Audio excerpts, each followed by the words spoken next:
The South African government has given thousands of businesses a choice. Apply its new race-based hiring quotas or be fined and prosecuted. Now, this is the essence of the new Employment Equity Act.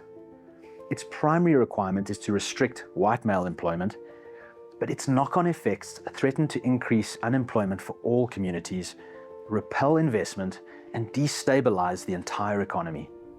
Employment equity in South Africa dates back more than 3 decades. In the years running up to 1994, apartheid racial policies are eliminated. But later that year, the new government reintroduces race-based hiring for state employees. Now, the first major escalation comes in 1998 with the introduction of the Employment Equity Act. It extends race-based employment requirements to all public and now private organizations with 50 or more staff. The Act demands that employers hire based on race and gender to make all organizations reflect national demographics. In state employment, these demands are blindly implemented and public administration enters rapid decline.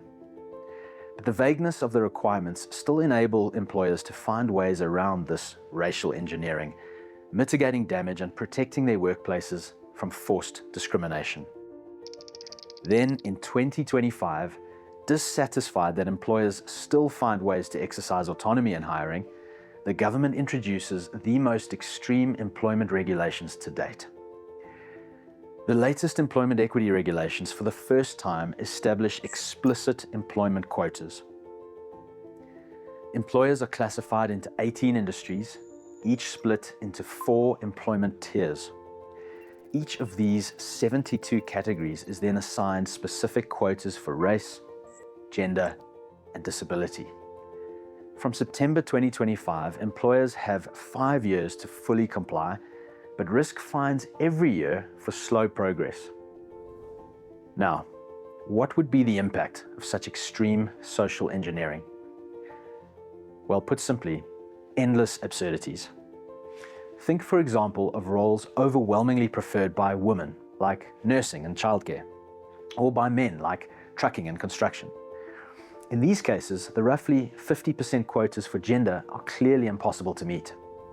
But the racial quotas are even more far-fetched.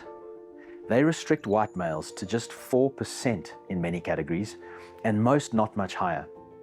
In agriculture, top management is generously capped at 66%. But this still sends a message to the farmer that his son shouldn't have a career in the family business. While this amounts to targeted economic sanctions against white men and their families, the axe could fall on anyone if their particular demographic group happens to be overrepresented in an organization. And with such a significant increase in the regulatory burden at the 50 staff threshold, might companies with 49 employees decide more hiring just isn't worth the trouble? Wouldn't those with, say, 53 staff contemplate the considerable regulatory relief from laying off just 4 staff members? Moreover, the state can and likely will shift the goalposts, a common practice in its race-based policies. The quotas would certainly be made more onerous over time, and the applicable employment threshold could be lowered from 50 to, say, 30, 20, or even 10. Sanctions and fines could easily escalate beyond the already debilitating 10% of turnover. Even before the latest regulations, South Africa's inflexible employment laws were a major contributor to persistently low economic growth and high unemployment. The new regulations now completely disregard the realities of skills, kinship, language, culture, relationships, geography, and so much else that influences employment in the real world. These rigid demographic quotas are business and job killers for everyone. Their economic and social toll would be catastrophic. So, should we really either comply with new race-based employment quotas or risk crippling fines and prosecutions? No. This is an unacceptable choice. Responsible business people must oppose the Employment Equity Act. Here's how.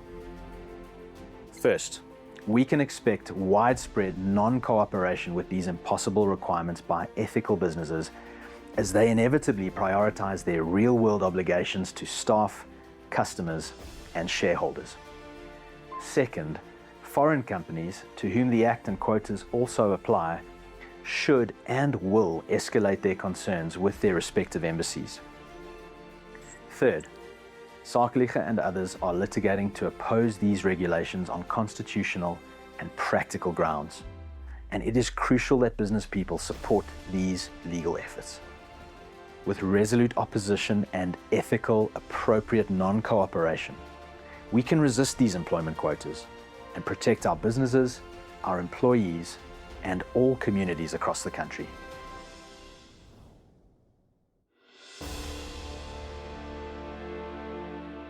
If you're an employer set to be affected by the Act, consider funding Sakeliga's important work. Also, contact us via the link in the description. We want to hear how this policy is set to impact your business.